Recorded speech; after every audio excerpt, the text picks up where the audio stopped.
పిత పుత్ర పవిత్రాత్మ నామమున ఆమేన్. ఈరోజు డిసెంబరు 18వ తారీఖు. మత్తయి సువార్త 1వ అధ్యాయము 18వ వచనము నుండి 24వ వచనం వరకు. యేసుక్రీస్తు పుట్టుక రీతి ఎట్టిదన ఆయన తల్లి అయిన మరియమ్మకు యోసేపుతో వివాహము నిశ్చయింపబడినది. కానీ వారి ఇరువురును కాపురము చేయకముందే పవిత్రాత్మ ప్రభావం వలన మరియమ్మ గర్భము ధరించినది. ఆమె భర్తయ్యకు యోసేపు నీతిమంతుడగుటచే మరియమ్మను బహిరంగముగా అవమానింప ఇష్టము లేక రహస్యముగా పరిత్యజించుటకు నిశ్చయించుకునెను.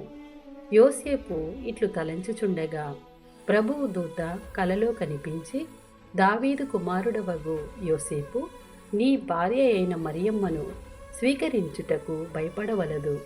ఏలైనా ఆమె పవిత్రాత్మ ప్రభావం వలన గర్భము ధరించినది. ఆమె ఒక కుమారుణ్ణి కనును.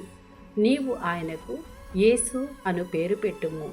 ఏలైనా ఆయన తన ప్రజలను వారి పాపముల నుండి రక్షించును అని చెప్పెను.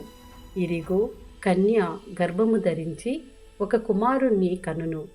ఆయనను ఇమ్మానుయేలు అని పిలిచెదరు అని ప్రవక్తతో ప్రభువు పలికినది నెరవేరునట్లు ఇదంతయు సంభవించెను.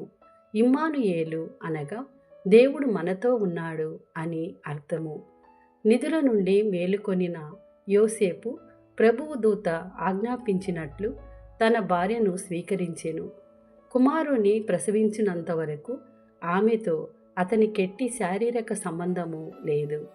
ఆ శిశువునకు అతడు యేసు అను పేరు పెట్టెను. ఇది ప్రభుని వాక్కు. సర్వేశ్వరునికి వందనములు.